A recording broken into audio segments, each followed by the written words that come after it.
Hello guys! Ayan, nag-crave nga tayo sa ginataang halo-halo or hindi ko alam kung anong tawag sa inyo, pinindot or bilo-bilo, whatever. Ayan, sinimulan ko muna gumawa ng bilo-bilo, tapos ginayat ko na yung mga kamote, binabad ko na siya sa tubig para mawala yung kanyang dagta. Pinagsama-sama ko na lang.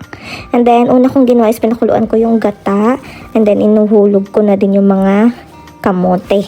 Sinapa ko na rin sa pakulo para malambot na. Nakagawa na nga rin pala ako ng sago dyan. Tapos antayin lang natin lumambot yung mga kamote. Kumulos yan, lalagyan na rin natin ng sugar. Yung sugar guys, depende sa inyo kung gaano katamis ang gusto nyo. And then yan, as you can see, paluto na siya. Ilalagay ko na rin yung saging. Madali lang kasi maluto yung saging kasi sobrang ripe na siya. Then, hulog na rin natin yung ating bilo-bilo kasi madali lang siya maluto. Palulutangin lang natin siya. And then, voila! Tapos na. Yun na. Kain na tayo guys. Thank you for watching!